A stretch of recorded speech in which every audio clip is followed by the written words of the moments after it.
Yes. My name is Christine, and I'll be your facilitator tonight. And we are joined here by our presenter, Sherona Bau, with who most of you all know.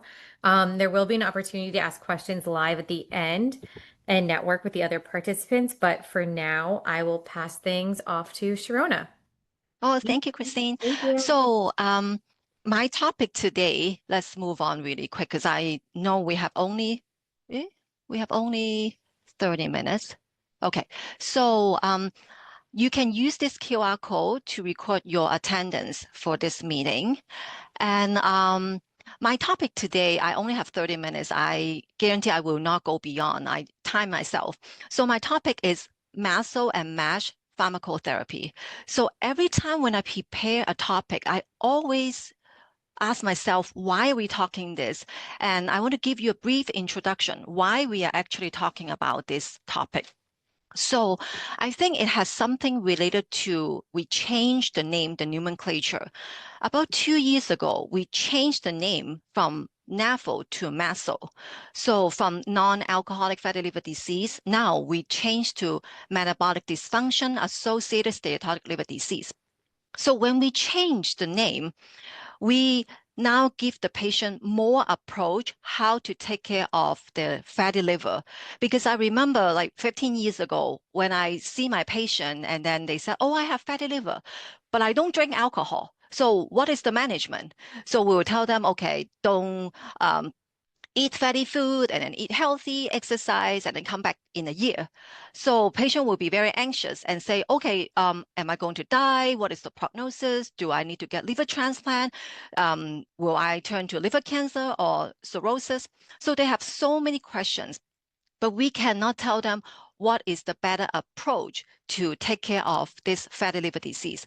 So since we changed the name to metabolic dysfunction associated steatotic liver disease, so we give them a better approach how to take care of these fatty liver diseases.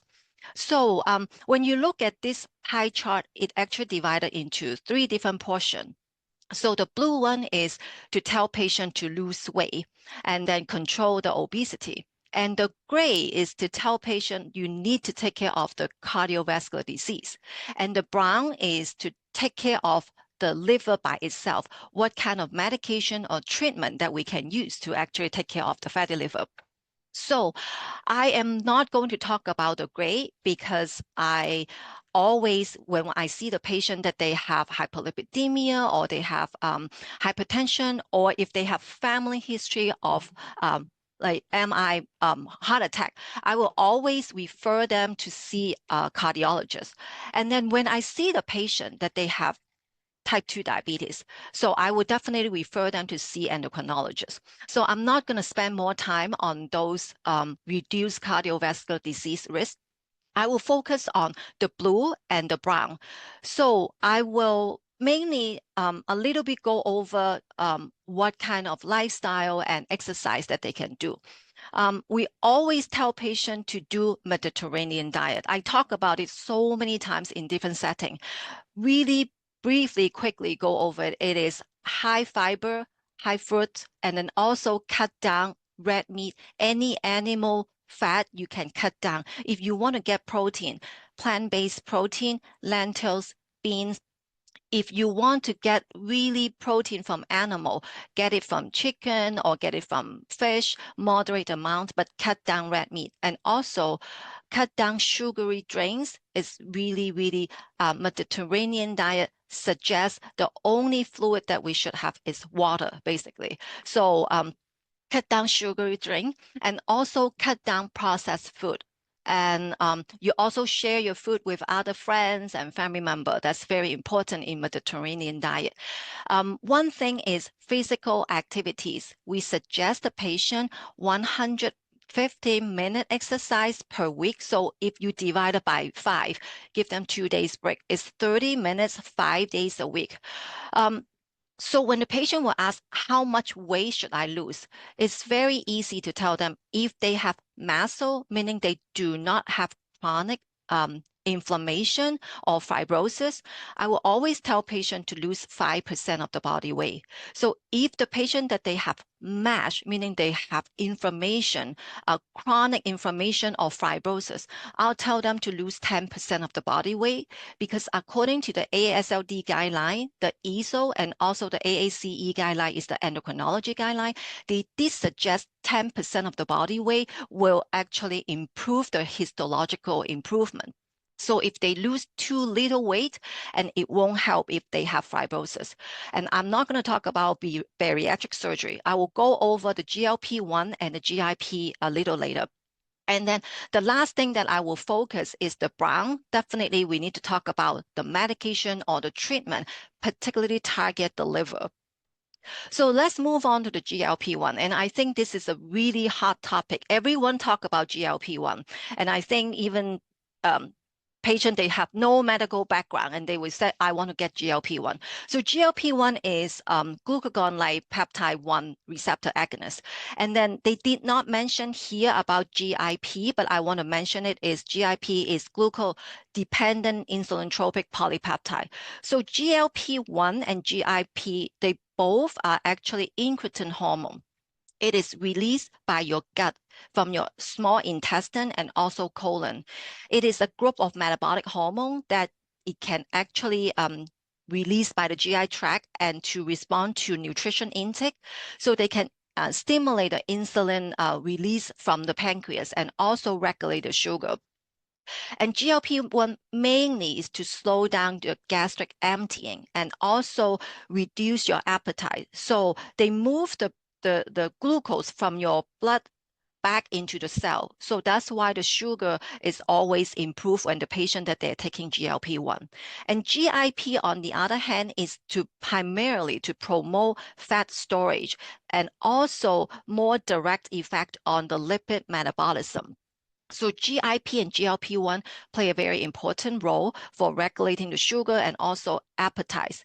They did not mention GRA is glucagon receptor agonist. I just want to briefly mention it because at the end, I will go over it also. So glucagon, on the other hand, is not incretin hormone. It is actually a peptide hormone that is reduced by the pancreas. So the function mainly is to trigger the breakdown of the glycogen in the liver.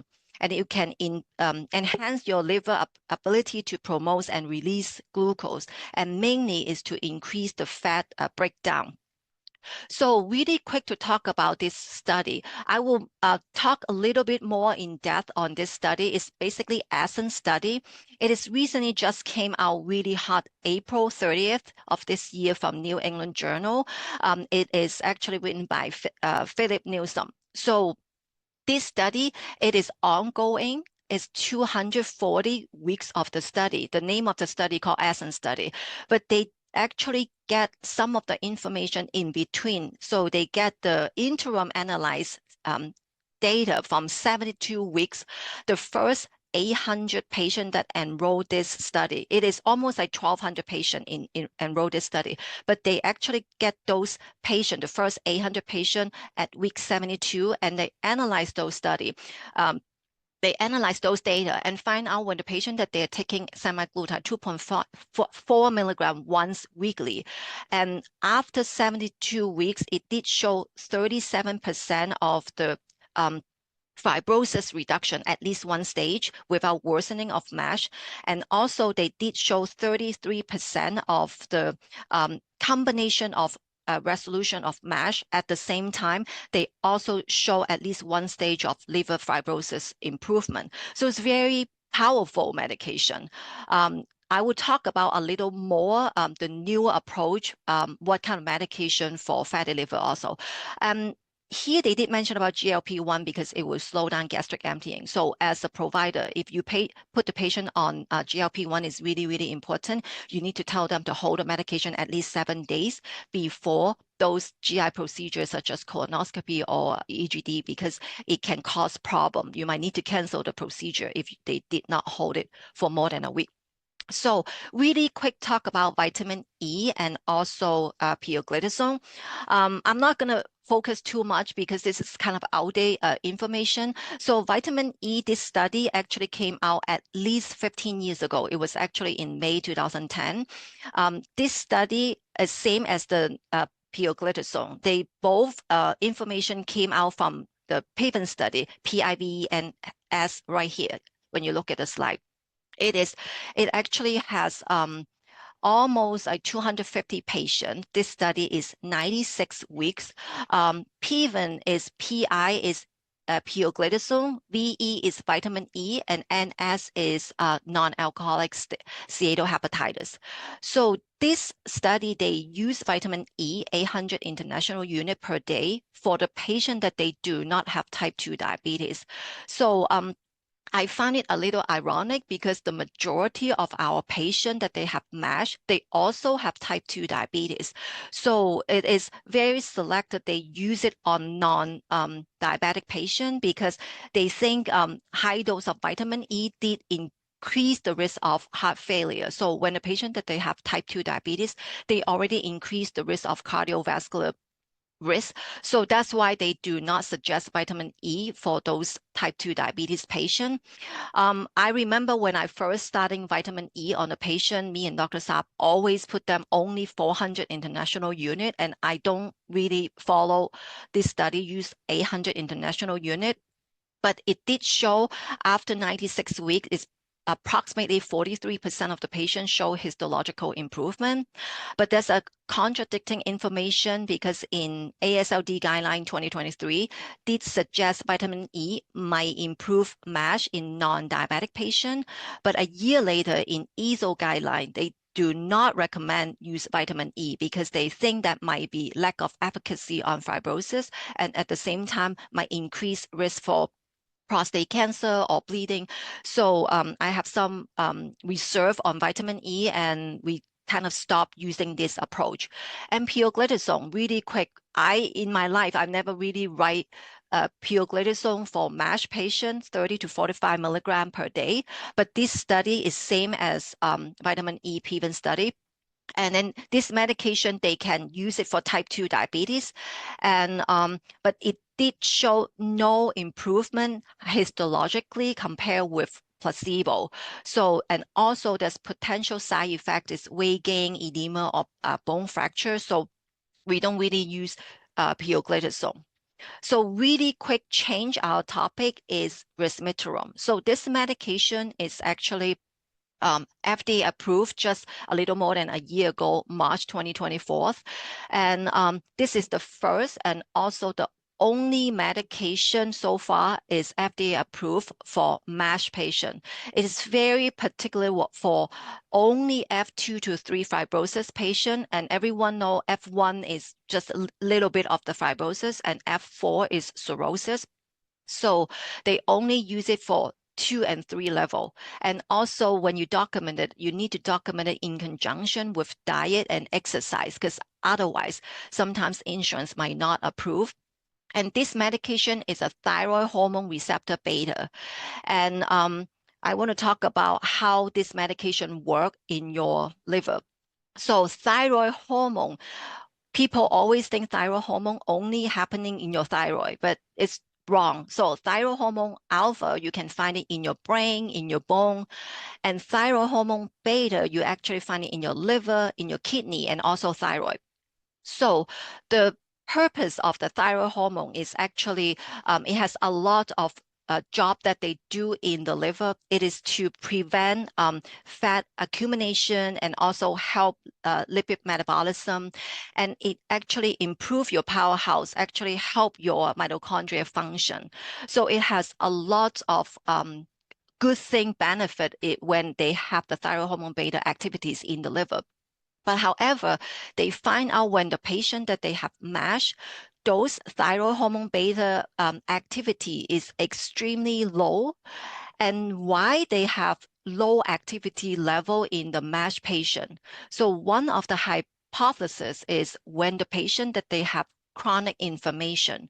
So those chronic inflammation kind of handicapping or reducing those thyroid hormone beta activities in the liver. So that's why the thyroid hormone activities is low. The resmetirom, this medication, is to activate those thyroid hormone beta activities. So make the thyroid hormone beta work the way it's supposed to work in a normal liver.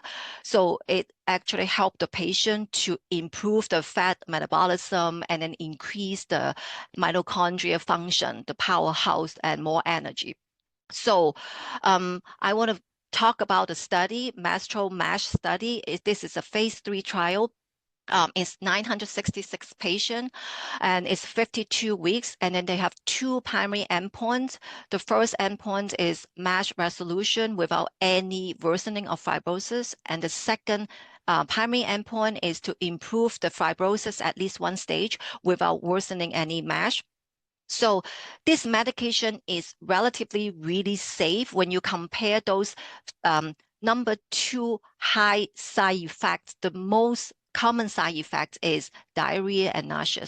So diarrhea, we think the patient will improve after 28 days. Majority of patients actually report after a month, diarrhea and nausea slowly subsides. But when you see these slides, when you compare the higher dose of resmetirom, 100 milligram, with placebo, you can obviously see is much more number of diarrhea happening in higher dose of patient, 33% versus 15. But nausea, you don't see that much different. And then most importantly, severe side effects, that's nothing really compared with placebo, is not really significant, outstanding. So this medication is relatively safe for patients. And also, when they compare placebo and 80 and 100 milligram, and they see this is superior compared with placebo, because you can see MASH resolution happening in almost 30% of the patient. And after 52 weeks, and 26% of the patient did improve at least one stage of fibrosis without worsening of MASH. So just really quick talk about what kind of patient that we will put them on resmetirom. Earlier, I did mention about very important in conjunction with diet and also exercise. And then this medication so far is still not FDA approved for cirrhotic patient, even though compensated cirrhosis. I know recently EASL did have some data and 2 years data about resmetirom using for the patient that they have compensated cirrhosis patient. However, still not FDA approved for cirrhotic patients, and only particularly for F2 to 3 fibrosis patient. And I'm not going to go over these slides a lot because I know everyone can get these slides from Google or something like drug-to-drug interaction, but I want to let you know it did have some drug-to-drug interaction. For the left side, you can see all the medication you should actually stay away from if the patient that they're taking resmetirom. And then resmetirom is weight-based medication. It has 80 milligram or 100 milligram.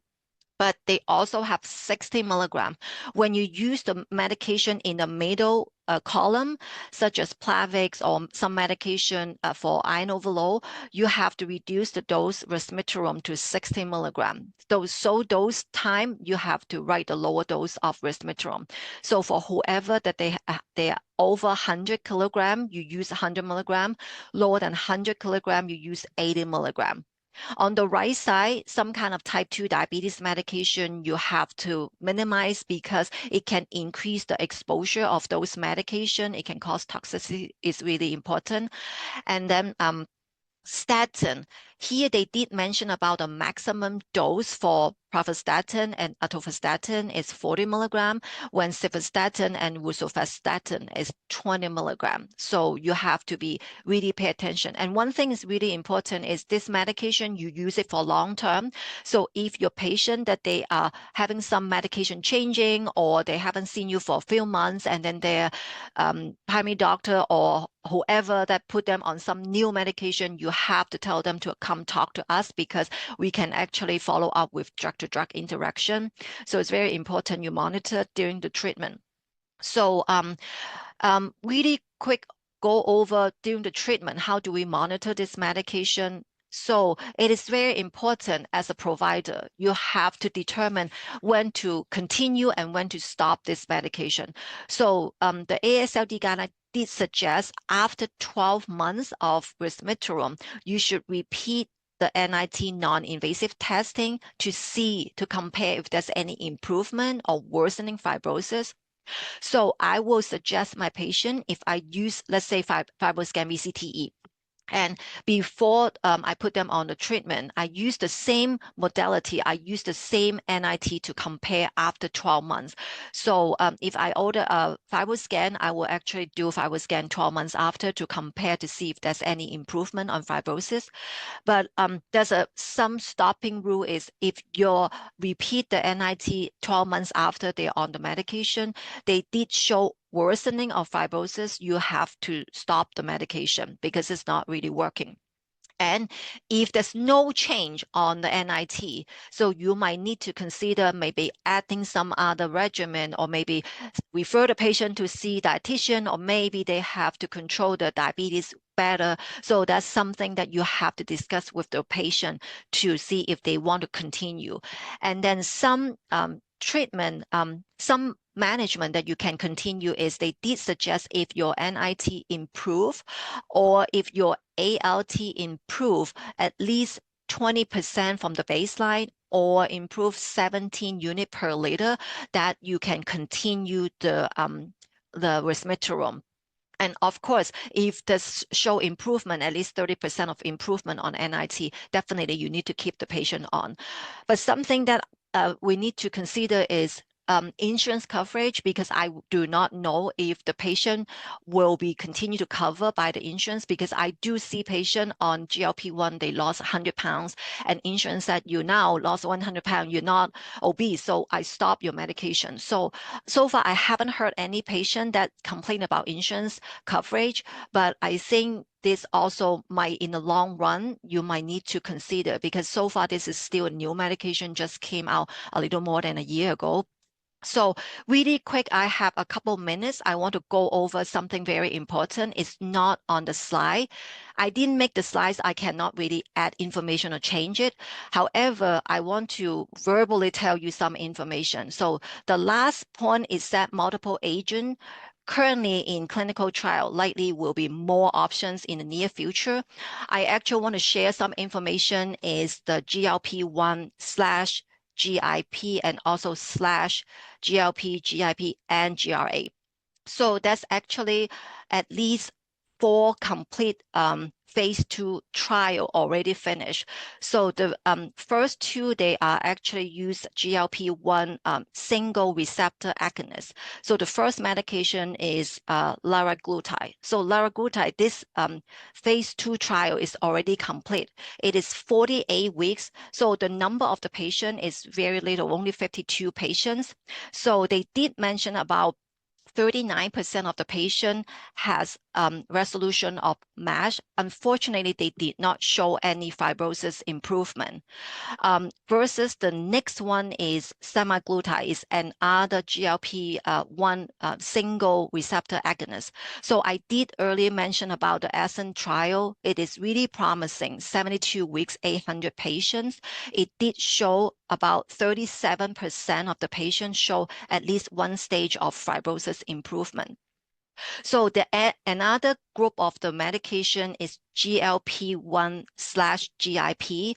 So the name of the medication, I think everyone probably know, Mounjaro, is Tirzepatide. So this medication is really promising. So the name of the study is Synergy NASH study. It is 52-week study, is already complete. So it was 190 patients, and they did find out after 52 weeks, 51 to 55% of the patient actually improve at least one stage of fibrosis, and 44 to 62% of the patient actually show resolution of MASH without worsening of fibrosis. And the other group of medication also already complete the phase 2 trial is GRA, is a glucagon receptor agonist / GLP-1. So the name of the medication is survodutide. So survodutide is it is 48 weeks phase 2 trial already complete. They used 2.4 milligram, 4.8, and 6 milligram. It did show after 48 weeks. Oh, the study is quite big. It's actually 293 patients, almost 300 patients. They used liver biopsy proven F2, 3, and F1, 2, 3 fibrosis. So it did show 34 to 36% liver fibrosis improvement, and also 43 to 60% of improvement of MASH without worsening of liver damage. Two study is still ongoing. One is GLP-1 GRA. The name of the medication is Pemvidutide. So Pemvidutide is still ongoing, but this study is a little short. It's only 24-week study. It's about 190 patients. That study will probably end in September 2025. So in about 2 months, you will know the result. So the last group of the medication is very exciting. It's a triple receptor agonist, is GLP-1 GRA/GIP. So the name of the medication is Retatrutide. So it's a very long name. It's an ongoing phase 2 trial. It is 52 weeks. So it is quite large. It's 240 patients, also liver biopsy, stage 1, 2, and 3. And this study will be likely finished in November 2025. So hopefully we will have more information in about 4 months to show this triple agonist to see if we have more benefit to our MASLD patients.